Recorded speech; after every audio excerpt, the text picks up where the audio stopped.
because I wasn't recording Janet, although I should. And what I really loved is that someone said, Kara said, now that is a song that makes you want to participate in a Zoom meeting. Great way to kick off a Zoom.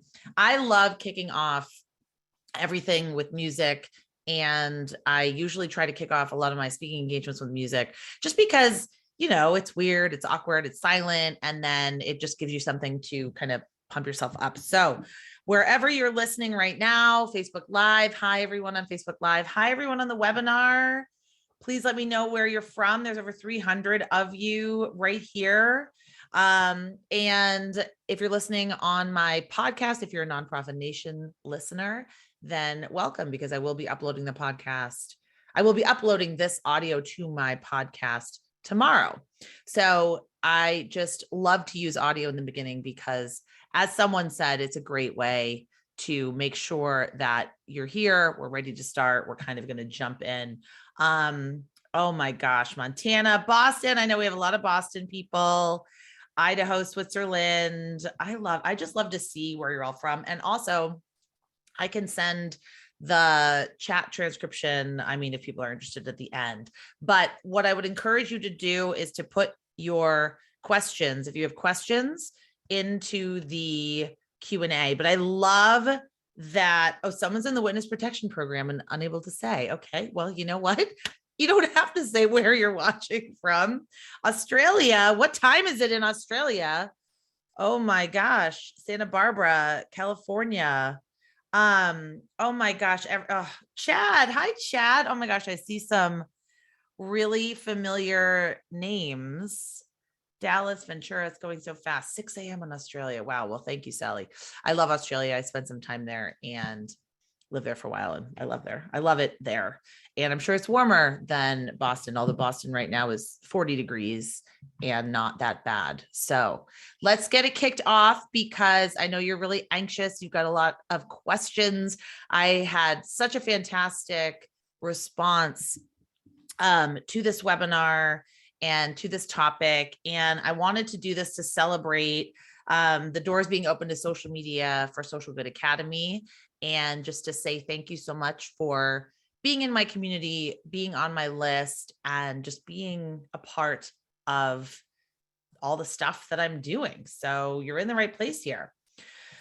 All right, some housekeeping. You will get the recording and the slides. If you're on Facebook Live, or if you are on the podcast, you will not be able to get the slides. I will put them up on my website, jcsocialmarketing.com. I will send out a link to access the recording and the slides. Put your questions in the question box. Now, the chat, as you can see, we're almost at 400 people. Martha's Vineyard, New Delhi. That's amazing. So as you can see, we are a huge group today. So the chat's going to move probably pretty quickly. So if you do have a question for me to answer at the end, I will answer as many as I can. And just make sure you put it in the questions box. That's why I like the webinar format when I have a huge, huge group, because as much as I'd love to see your faces and hear you, it just can get overwhelming to try to find the questions in the chat. I like the Q&A function. So be respectful of others. This is a space for curiosity, engagement, discussion. No question's too small. No question is ever stupid. If you have an answer and you want to answer someone in the chat, just be respectful of them. I love when people interact. And I know that a lot of you here have great advice and great experience and are doing wonderful things that could help other nonprofits. So feel free to chime in. I don't have all the answers, I have some answers and I have some ideas, but I don't have all the answers. So what are we going to cover today? We are going to cover the social media trends that nonprofits need to consider as we enter 2022. Then the 4 areas of social media management, how to schedule your 20 minutes per day, and some tools to help you streamline. Now, this is a free webinar, and I just want to tell you a little bit about me, because sometimes on these webinars, and especially if you're listening maybe to the podcast on the Facebook Live, you don't know who I am. This is my favorite photo of the 4 of us. It's pretty old. It's from the Boston Pride Parade in 2019. I really would love to go to another Pride Parade, but it's been canceled the past 2 years. So I'm a mom of 2. Most of you might know I have a daughter who is now 12. So this is clearly an old photo, and a son who is 7. I host the podcast Nonprofit Nation, available anywhere you listen to podcasts. I've written a couple of books, and I'm a former development and marketing director. I have worked for really small community-based organizations and really large organizations as well. My favorite recent show is Yellow Jackets. And if you watch Yellow Jackets, I really want to be Misty for Halloween. I love it. I've watched it all the way through, and I really want to watch it all the way through a second time. Yellow Jackets is awesome. My favorite candy is Swedish Fish, and I run Social Media for Social Good Academy. I'm just going to give you a quick pitch for that, like 10, 20 seconds, and then we're going to get into the content. So if you don't know what the Academy is, I run a live training program. It goes 5 weeks, and I only run it once a year. And I see a lot of actual graduates on this webinar. I see some names of some graduates, and it's really for people, even if it's not your full-time job, especially if it's not your full-time job. I don't think I've had one student where social media is their full-time job. It's more for a nonprofit professional who is squeezing social media in, or it's been put on their plate and they're really trying to be strategic about it and not spin their wheels. So in this academy, over 5 weeks, we create a blueprint that's customized to you, and we create a plan and a content calendar. So yes, there's a ton of free information out there, but really at the end of the academy, you're going to walk away with something that you can then replicate in future jobs, which actually I think is pretty cool. So the last slide about the academy, I mean, it's really one of the only times you can get one kind of one-on-one help from me, other than hiring me to be a consultant and to work one-on-one in your business. So if you've been a student, you know that you can email me, you send me the homework, I will look at it. We have Q&As. We do, those are Zoom meetings. So I see you, I hear you, I talk to you. And this year I'm going to introduce hot seats, because I think that that's a huge opportunity where organizations want to hear from other nonprofits in the sector and other development and marketing professionals to get some ideas. Rather than just hear from me, we kind of bounce ideas back and forth to each other. So there are some payment plans available. The doors close February 7th. You can go to this link, or you can just go to socialgoodacademy.com and, email me with any questions, ask any questions that you want at the end of this webinar. Okay, great. And Amy, thank you so much for sharing that wonderful testimonial. If you are on here, I adore you, and I appreciate you giving me permission to share this for everyone else, because I know people need to hear from their peers. All right, so let's dive right in. Social media trends nonprofits need to consider as we enter 2020. I mean, doesn't it feel like 2020 has been underway for quite some time? I'm still doing 2020. I keep saying 2020. It's almost like time stopped in 2020. Does anyone feel that way? Saying 2022, I haven't gotten used to that. 2022. So as we enter 2022, what are some of the trends that we need to pay attention to? Does social media matter for nonprofits? Question I get all the time. Yes, yes, yes. Read the Global NGO Technology Report. Really read any reports that are being done online in terms of the impact that social media has on awareness and visibility, but also driving donations. So it seems like we all agree that it's great for driving brand awareness. It's great for driving website traffic, but people that are on social media, they actually do say that they've used sites like Facebook and Twitter in the past month to show support for their causes.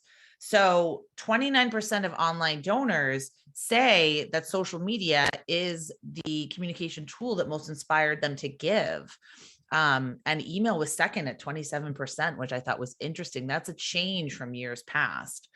87% of donors who first donate from a social referral source make their second donation from a social referral source. And people absolutely love donating on Facebook, and they'll do it again multiple times. Social media, according to Classy, and as we know, Classy was just acquired by GoFundMe. So congratulations, Classy, drives 57% of traffic to fundraising campaign pages. Now, love it or hate it, love Facebook fundraising, hate Facebook fundraising, billions of dollars have been raised. Now, these are mostly through Facebook birthday fundraisers. And, you know, what Mark Zuckerberg announced when they hit this milestone is more than 85 million organizers and donors have chosen to support an organization through Facebook. And the 2020 Global Trends in Giving report found that 32% of donors that donated through Facebook and Instagram giving tools, 89% say they're likely to give through Facebook again, which I think is pretty interesting. And we know that consumer behavior and donor behavior are pretty much the same because donors are consumers, hopefully mostly consumers are donors. Not everyone is both, but e-commerce behavior definitely follows donation behavior and philanthropic behavior online. So consumers are influenced by social media. They're 4 times more likely to spend on purchases, and it shortens the customer journey. It amplifies the impact of social proof. It remains one of the most effective ways to reach your audience. And this is a source, the Search Engine Watch. On the right-hand side, this is one of my favorite organization, Amira Incorporated. They did a Hope 2020 campaign where they shared 6 stories in one day, and they did a countdown, and they shared this with their social media ambassadors so that they could share it. So I could easily share that on my Instagram story. So social media influences consumer behavior. I know that anytime I share something on social, I really don't like the word influencer. I'm not very comfortable with influencer, but I do know that I think I shared a sweatshirt that my sister-in-law bought me. And it says, "I'm so freaking cold." And actually I wear it almost every day because it's the best sweatshirt. I shared that on social media. I probably got 7 direct messages, tons of people asking me, "Where did you get that? Where did you get that?" I'm not even advertising that sweatshirt. I just like that sweatshirt. But because I've built an audience that trusts me and an audience that probably likes some of the similar things to me, people wanted to know where I got the sweatshirt. I got it at the paper store, or she got it at the paper store rather, because I said, everyone's asking me where we got that sweatshirt. So the other big question that I get asked is, my donors are not online, or the statement that I hear, are my donors online? We can't assume that older people don't participate online. Baby boomers and matures are the fastest growing generation adopting social media. Most of them are on 2 or more platforms. So don't assume that your donors are not there. They just might be using it a little bit differently, and they might be on different platforms than your Gen Z donors or your millennials, but they're there. Things to remember, okay? This is my major philosophy here. The internet does not owe you anything, okay? These companies, the social media platforms, they are big billion-dollar businesses, multi-billion-dollar businesses. They do not exist, unfortunately, to serve us. Places like Classy, yes, they do. But social media, Facebook, Twitter, Instagram, LinkedIn, TikTok, Snapchat, name it, YouTube, they exist to make money. They exist to make money for their shareholders. So we do have to understand that. And I'm not cynical. I feel like I'm not a cynical person, but I don't have rose-colored glasses on when it comes to the reality of using these platforms.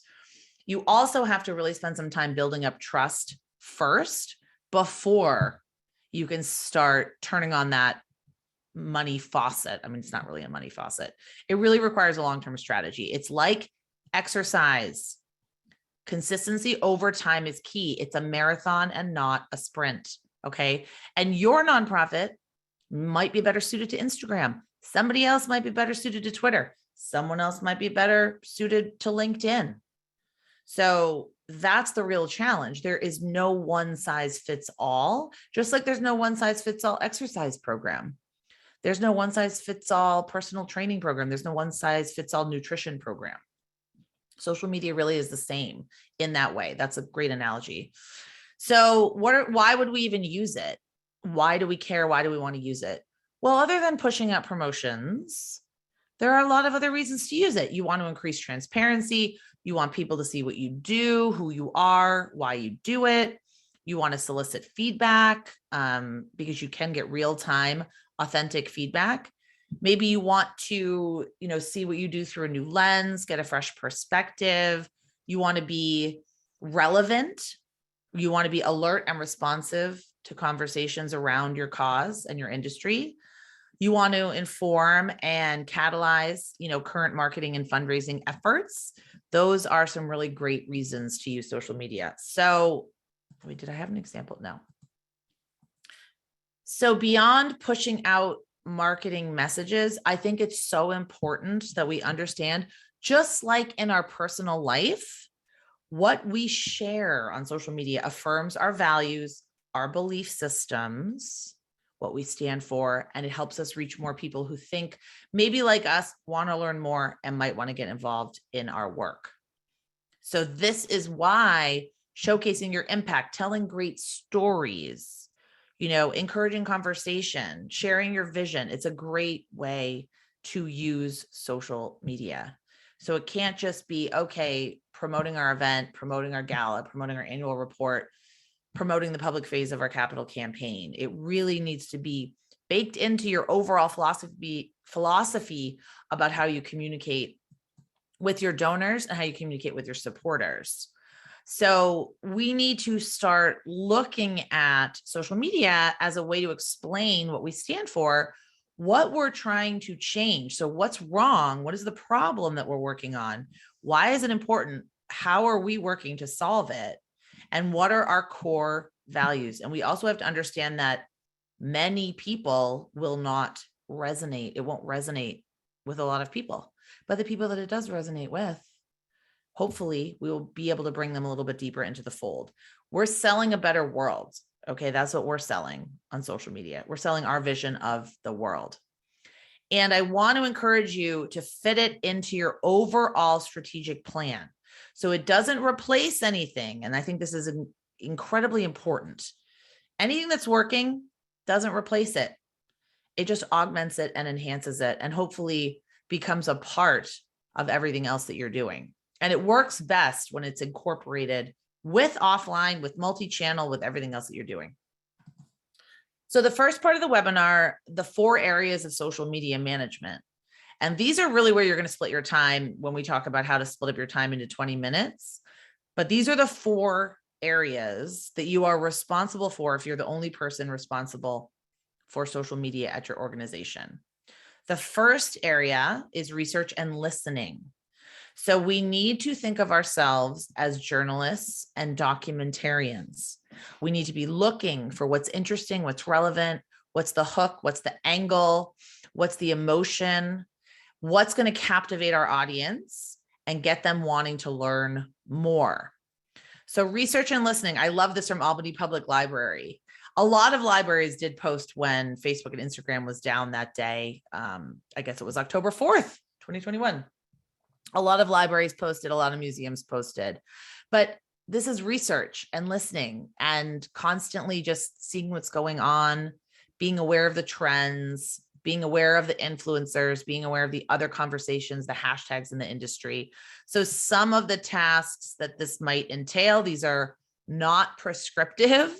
These are just suggested, recommended, some things that I've worked on in the academy with my students. I do give a detailed weekly task list for social media managers inside the academy, but some of the things that this might entail: list out some bloggers or journalists or influencers that you follow or that you want to follow to get information.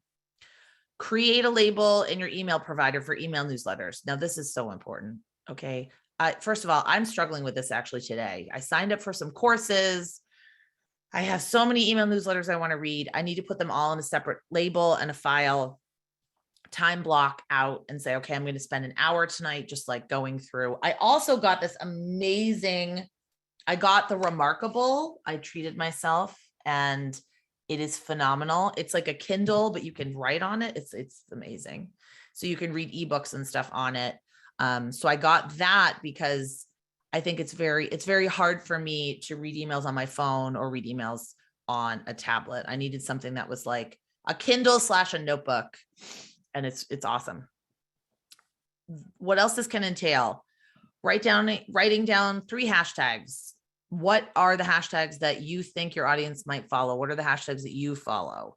And make a commitment to follow them on social media. Collect screenshots, collect examples in a Google Drive. I have a gigantic Google Drive of examples, and oh my gosh, my phone, everything is just cluttered with screenshots of examples and ideas. So those are some examples of where you could spend your time doing research and listening. The second piece of social media management is content creation and curation. So this is where you're going to create and curate the best content for your audience. And this is where the rubber hits the road, like making videos, making graphics, taking risks, creating visuals, and really thinking about what's going to be provocative, interesting, and relevant. It might mean trying new things, maybe going on live on Facebook, maybe sharing Instagram stories. It does require persistence and constantly looking out for great photos, video stories, and mission moments within your organization. What can you share? What kind of content can you create? So some of the things this might entail: write down the 5 to 10 topics, stories, types of posts that your audience likes and responds well to. How many of these posts can you create with original content? How many can you curate from trusted, relevant sources? And creating videos, graphics, and photos. So curation is what I do on Twitter. So I share my own blog posts, but I also share other helpful information that I think would benefit my audience. So things from, Nonprofit Tech for Good, or things from Beth Cantor or Stanford Innovation Review, that kind of thing. So that's curation. You have to think about it like you're a curator at a museum and you're kind of putting the pictures together all in an exhibit. So in module 3 of the Academy, we actually create a content calendar and I have a content planner that I use inside the Academy, but this is just some of the topics, some of the tasks that you might complete when you're scheduling out your content creation and curation. The third bucket is community management. Now remember, social media is a two-way street. And I've told the story before, I'm going to tell it again. When I started my business, I was called in to do the social media management for the city of Beverly, for the mayor in the city of Beverly, where I am from. Used to live, I moved to the town next door. And when I met with him, and he is a lovely gentleman, he said, okay, can I do the social media where I can turn off all the comments, I can turn off the messaging, and it's just posting? And I said, well, that sounds like either a blog where you turn off the comments or a billboard. That sounds like a newspaper ad. That's not the point of social media. Once you open up this can of worms, this delicious can of worms, you cannot unopen it. And people expect answers and acknowledgement and fast. So you don't have to answer them in 3 hours. I would say 24 hours would probably be okay. If they have an urgent question, it's different. But if they just say, oh, I loved your museum, you can respond within 24, 48 hours. Or if they just said, oh, I have a question about this or a question about your website. You're not ready for social media if you don't want to open two-way conversations and build these relationships. So some community management tasks: follow 10 accounts per week. That's what I usually recommend, depending on what platform you're on and depending on what makes sense for your nonprofit. So you have to follow people in order to get more followers. Look at who follows you, see who could follow back. I do not follow the you follow me, I follow you automatically rule. I don't do that on Instagram or Twitter, but I do look at who follows me. And if it's interesting to me, if it makes sense, then I follow them back. Answer questions. Now, this is a huge piece when we're creating our policies in the academy. We talk about how to take negative conversations offline or direct them to DM, which is direct message, how to ignore the trolls, and how to create internal and external social media policies. But this is a huge piece of community management, which is the third rung, I guess, on the ladder of social media management overall.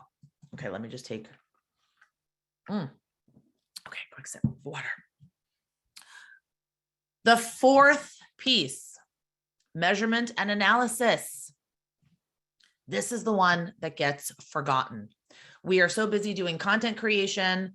We're busy answering comments, research and listening. Maybe we're doing some research and listening, but we are certainly most probably, not doing measurement and analysis.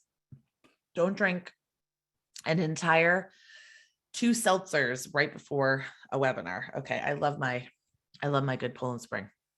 All right. If you don't know how well you're doing, how can you figure out where to improve, what to do more of, and what to kind of get rid of? And this is why we spin our wheels. We don't look at what we're doing. So the work of measurement and analysis means knowing what to measure, where to find it, how to create a spreadsheet so you'll keep up with the measurement, how to help coworkers and supervisors embrace the work.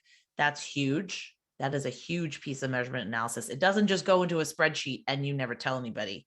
You're going to create reports and report out and show people the impact and talk to them about how you can best achieve your goals.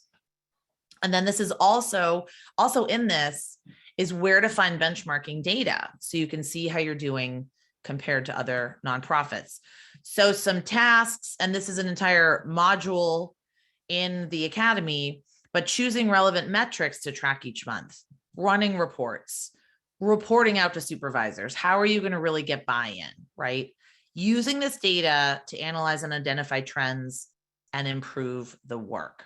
So we have research and listening, content creation and curation, community management, measurement and analysis. Those are the 4 pieces that are required for success. So this is the way that I like to space it out in 20 minutes per day. And I'm going to give you some productivity tips. Really simple. You have to divide and conquer. You've got to decide what's going to take up the most time. And I believe it's content creation and curation. That's going to take the most time to do. So Monday, you might spend doing some research and listening, doing some community management. Tuesday, content creation and curation. You can actually schedule out. I don't recommend scheduling everything out, but you can schedule using your Facebook Business Manager, using Hootsuite, Buffer, Planoly is a great one. Wednesday, same thing. Thursday will be research and listening, community management, and Friday can be spent on measurement and analysis. Of course, if you finish something up early and you got 4 minutes to spare, then you can do something else and you can adjust it. But it's just going to help it be more systematic for you. It's just creating more of a plan and a timeline and sort of a blueprint for the time that you're spending. Now, my favorite productivity tip is the Pomodoro tick technique, because what happens, I know this happens to all of us, we take 5 minutes out of the day to check Facebook, and then we're down a rabbit hole and have 50 Chrome tabs open. And actually, I had to close all my Chrome tabs before this webinar because they were crashing my computer. So the Pomodoro technique, this is a 25-minute exercise. You could do 20 minutes. You could do 10 minutes. You could really do anything. It's just the principle. Decide what you're doing, set the timer, turn everything else off, work on your task, and then take a short break and then do it again. So this is good for anything, whether you're doing grant writing, whether you're doing donor relations, but especially good for social media. Now, I really do recommend, I know it's hard for those of us that are always on, keep a schedule, okay? Now, this is what I do now because I was getting so overwhelmed with my direct messages, my notifications, my text messages. What else is on my phone? I don't know. So what I had to do is I had to tell people, look, If it's urgent, call me on the phone. I mean, that's my family. And otherwise, I will respond to your text messages between noon and 1 and between 4 and 5. And I'm not kidding you. And I have to do it that way because I cannot have my phone on me all day. I can't be getting notifications all day. It just throws me off. So if you keep a schedule like that, then you will not, conversations aren't going to fall through the cracks. Schedule dedicated time, block out hours and 20 minutes in your calendar, and create these special tabs within your email because you're going to get those notifications sent to your email, or turn off your notifications on your phone and then take a set time in your day to check the notifications. So for me, Facebook, Twitter, Pinterest, they get their own folders, and I schedule time in my calendar to monitor these networks one by one. I just can't do the always on mentality all the time. I can't do it anymore. I could never do it before well, and now I'm like, nope. The key to success is implementing a long-term plan, right? So 20 minutes a day will only get you so far if you don't have a plan and a strategy. So you need a plan and a strategy. This is what we focus on in the academy, but some kind of quick and dirty tips to start your own strategy is figure out your goal, identify what you're trying to achieve, identify the possibilities, the opportunities. How will you know success?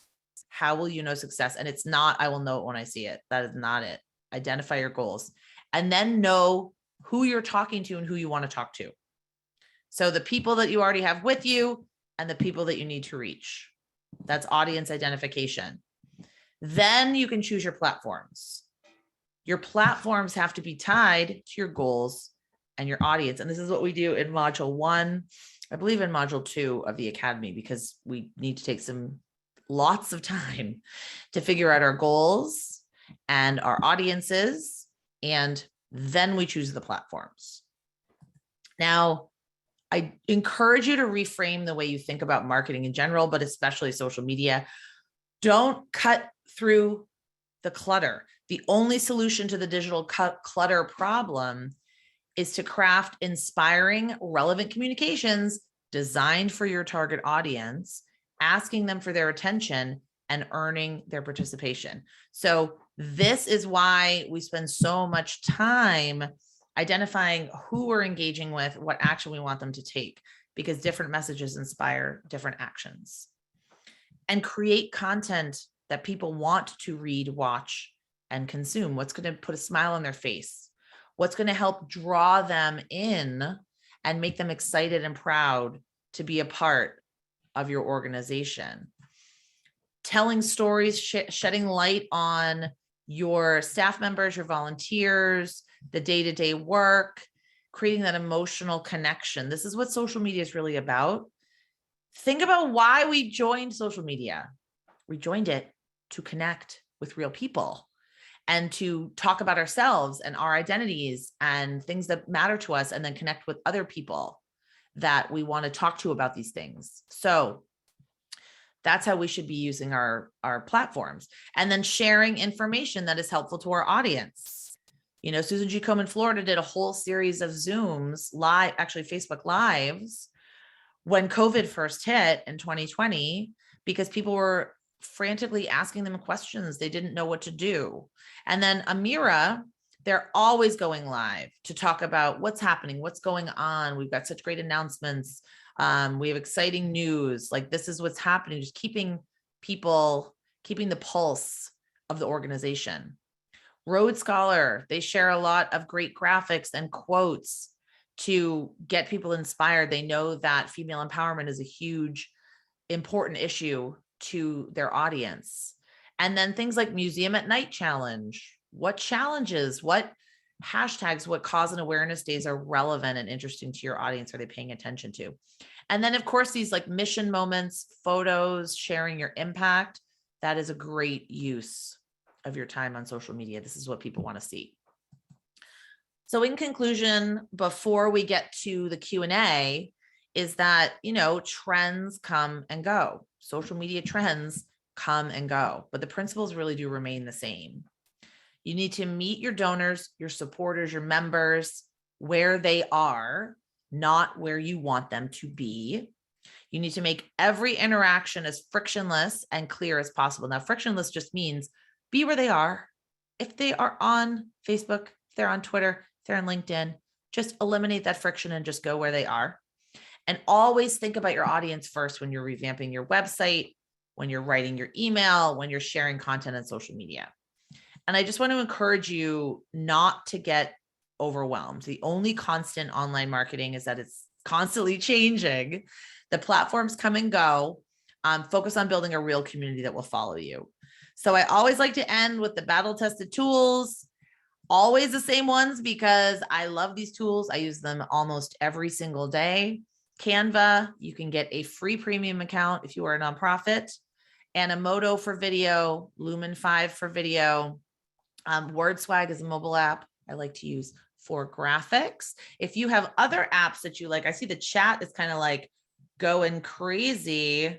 And I haven't been paying attention to the chat, but that's fine. If you have other tools that you like to use, please put them into the chat so everyone can see. Just make sure that the to section is set to everyone.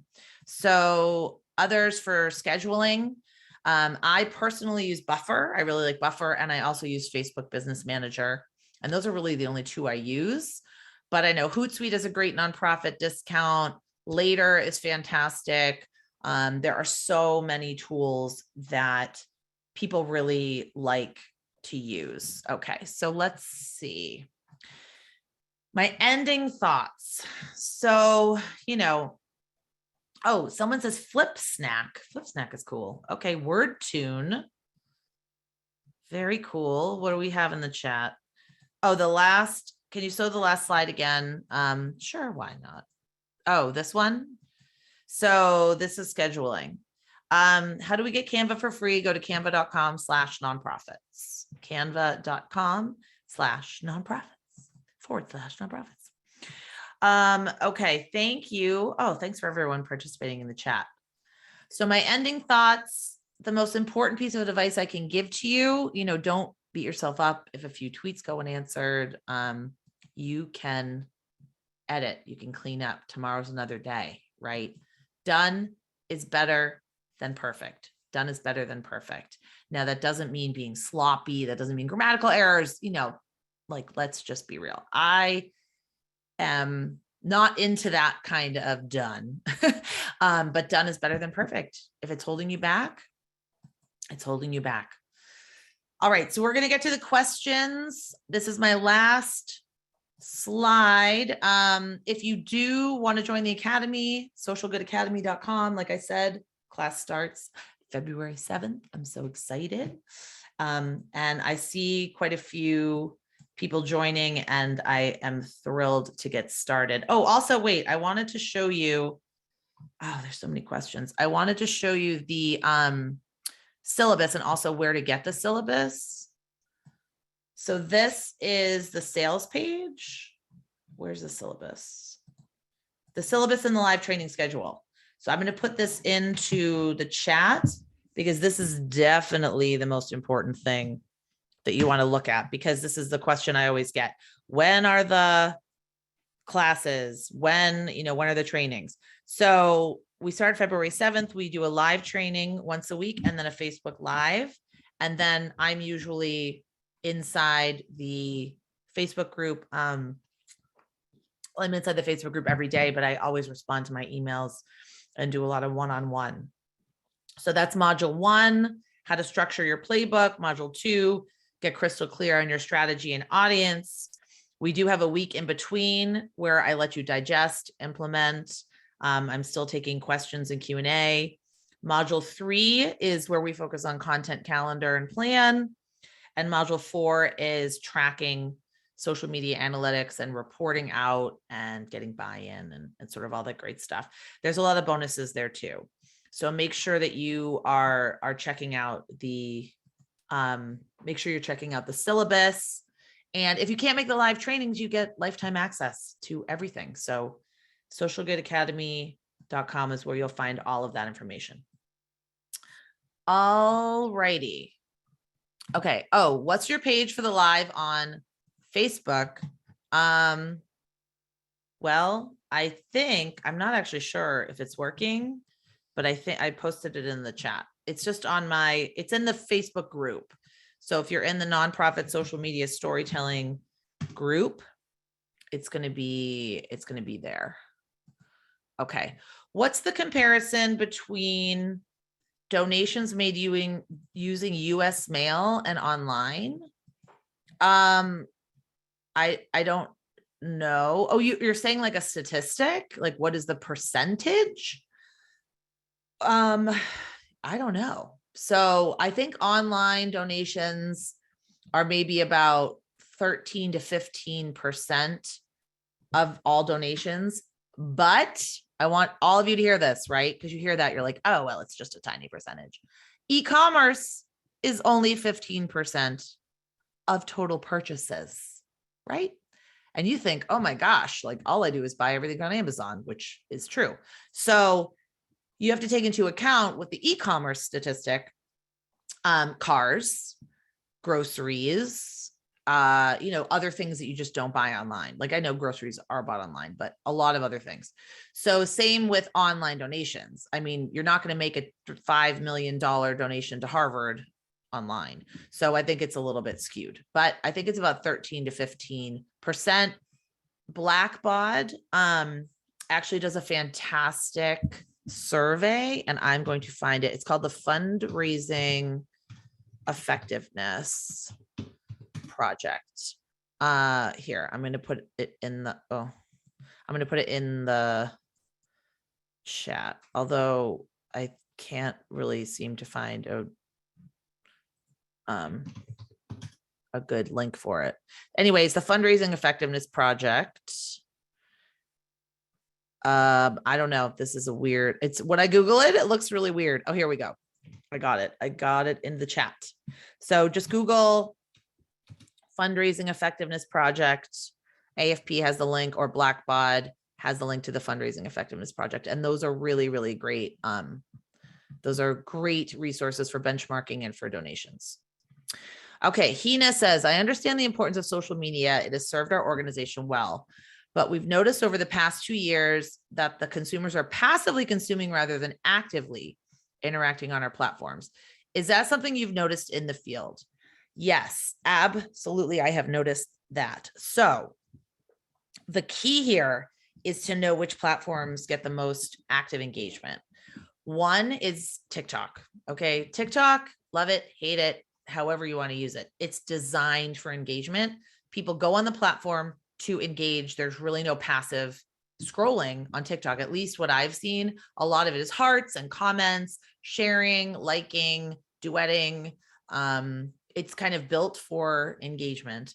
And Instagram used to really be built for engagement, but now I do see a lot more passive scrolling. But the other thing is passively consuming, we really can't know how effective. I mean, we can't say that it's not effective, because for me, I know that I sometimes just go into Instagram. See, I know better. I know to give a heart if I like something on a nonprofit's page, because I know what it means. But I sometimes just go in there and I like to see updates from people. I like to see what's going on. I don't necessarily need to comment on it. So I don't know, passive consuming, I don't think that it's necessarily bad, but it definitely makes it hard to track in terms of metrics. Lindsay says, when should you give up on a platform this is such a great question. After how much time of consistently posting is it time to reevaluate which platforms we use and why? Well, you need module 4 of the measurement and analysis. We talk about this. I can't say for you necessarily what that means, but it's time to give up if you are not getting the results you set out for, if it's not helping you advance your goals, whether that be visibility, connection, whatever your goal might be. Now, 100% of your goal on social media cannot be fundraising. Like, that can't be your only goal. That can't be the only reason you talk to donors, is to get their money. There have to be other things, donor relations, donor cultivation. There has to be a long-term strategy. But if you consistently find that you're not getting the results that you want, you have to go back and define those results. And you have to go back and actually figure out what you're hoping to achieve. But I totally think you can break up with platforms that are not working. Judy, hello, Judy Anderson.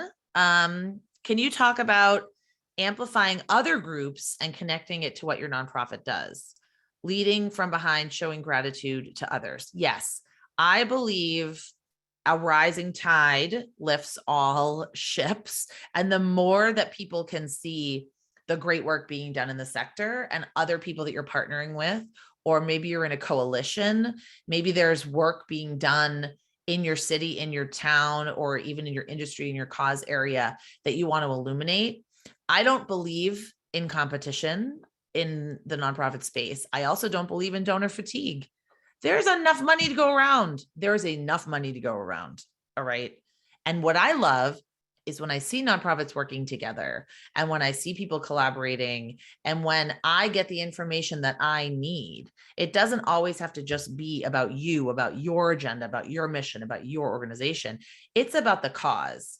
It's about the problem you're solving. And if other people have a piece of the pie, have a solution, highlighting them is certainly not going to cannibalize your donations. And people get so scared about that. I love that question. All right, Marty, do you recommend Instagram for all nonprofits? I struggle with relevant content on Facebook and Instagram scares me. Okay, Marty, I'm going to ask you a question.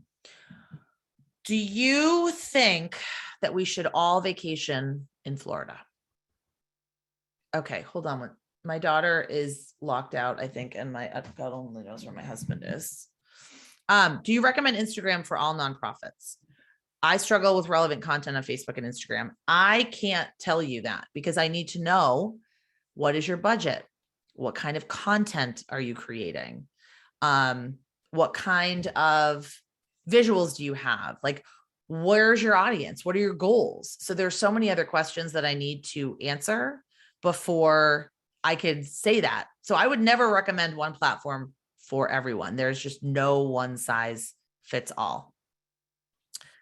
Emily says, when following people, do you mean other NPOs or your participants or clients? You guys, these are great questions. I'm hesitant to follow participants just in case they post things that aren't aligned with our mission. I also find it odd to choose who I would follow as well when it comes to participants. That's okay. There's a lot to unpack there. One, have a social media policy that says we either follow participants or we don't, because you're right. It cannot be arbitrary. It's sort of like my friend Bonnie, who is a teacher. She has a policy. I don't ever follow students. I don't care if they've graduated. I mean, if they're 18 up, if they're an adult, yes. But if they are still a minor, I don't follow them.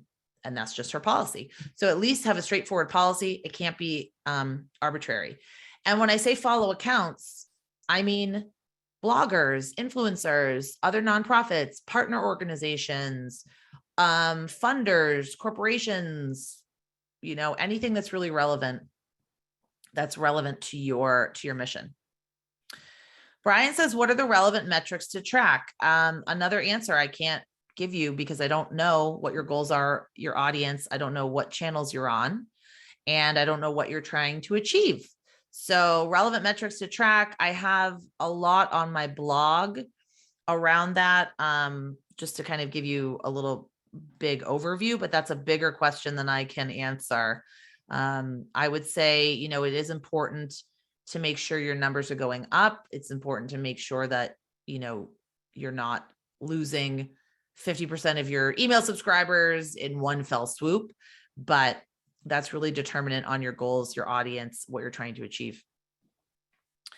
Mary says, should my nonprofit have every form of social media? Facebook, Insta, Twitter, LinkedIn, Google, despite having almost no following on some of these. Is this hurting us? Yes, I would say yes. You do not have to be everywhere. Pick and choose. You can cherry pick. You can say, you know what? We really get, first of all, I really like Instagram. I want to use Instagram. I like LinkedIn. We're using LinkedIn. We're getting some traction there. YouTube, we're not really getting any traction. Facebook, we're not getting any traction. So we're going to focus, we're going to put more of our eggs in those other baskets. You do not have to be everywhere. Quality over quantity. Alana, hi Alana. Within content creation, how do you spark conversations? Well, it's like Seth Godin always says, in order to be remarkable, you need to do things worth remarking on. So in order to spark conversations, you need to post things that are worth talking about, that are a little bit, that provoke a response. So I would say, I know a lot of libraries do ebook versus print book or something like that. Harry Potter versus Lord of the Rings. I don't know. So think about what you could do in your area, like dogs versus cats. I don't know, but there's no right answer necessarily, but it's just going to spark a conversation. This is also why we need to comment on things that are in the news, things that are relevant and timely and topical, because that's what people are having conversations around. So those are just some ideas. All right, Sheila, what are your recommendations when your work is a dark area, example, rape? Okay. I've worked for the Boston Area Rape Crisis Center.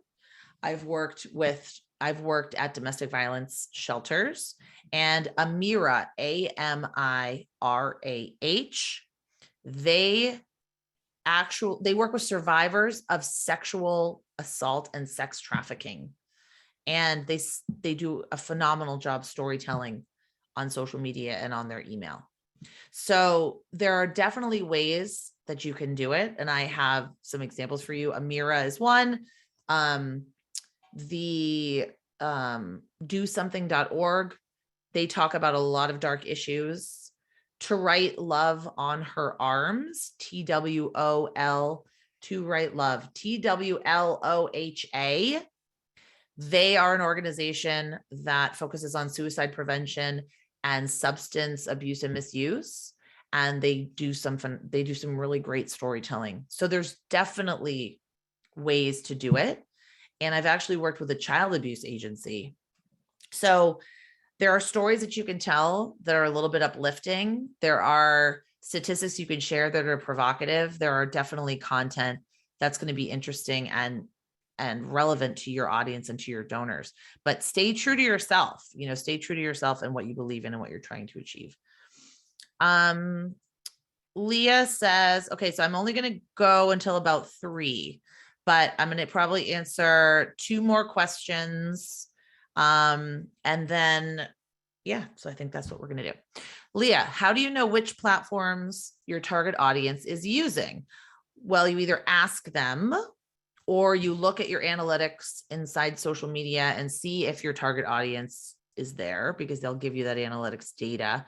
But I would say ask them and do maybe a short survey, a short poll, and also look at benchmarking data. So if your audience, you want to target Gen Z in the Los Angeles area, something like that, you can look up what they're using. You can look at benchmarks that say, oh, the majority of Gen Z is using Snapchat and TikTok. So look at benchmarking reports. This is an interesting one. Laura, I've never had this question. Can an organization go live too many times in one day? For example, for a 24-hour day of fundraising, would we better going live 6+ times or just once? What's interesting about this question is that I think a lot of organizations are terrified to go live even once. And you're asking me if you could go live 6+ times. Now, I think if you have something interesting to share in a 24-hour day of fundraising, I think that's fine. Otherwise, I would just post on stories like Facebook stories or Instagram stories, updates throughout the day. What I would do is probably have a Facebook Live to announce the campaign at the start of the day, and then one at the end of the day, unless you're doing some kind of live telethon where you're raising money throughout the day and you're actually taking callers or you're asking people for money. I think 6 times would be a lot, but if it's been proven to work, if you've seen it work, then, certainly go with what's working.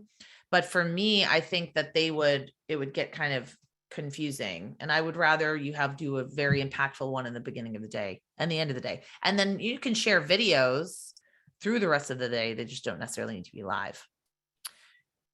Ooh, okay. One more. Oh, Sierra. Hi, Sierra.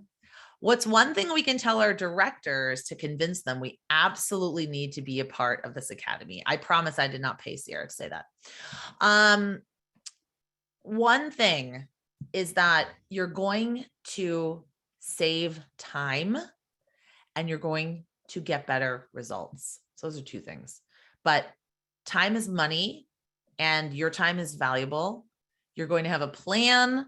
You're going to have a calendar. You're going to walk away knowing exactly what you're doing on Monday, Tuesday, Wednesday, Thursday, Friday, not spinning your wheels, not reading a bunch of blogs, not going to YouTube University, as I call it, trying to DIY it, patchwork it. And you're going to be part of a community that's going to be very supportive of you. So I know that's more than one thing, but thank you, Sierra. That was so helpful. Thank you. All right, everybody. I'm sorry I didn't get to all the questions. I want to be respectful of your time, and you can always email me your questions as well. I really hope to see you inside the academy, or I hope to see you at another webinar. You will get the recording, you will get the slides, all of that great stuff, and you're doing great work. Your mission is important. Your work is important, and the change that you're making in the world is important. And I value you. And thank you so much for spending an hour with me today. And I hope to see you inside the academy. All right. Take care, everybody. Stay safe. Have a great day.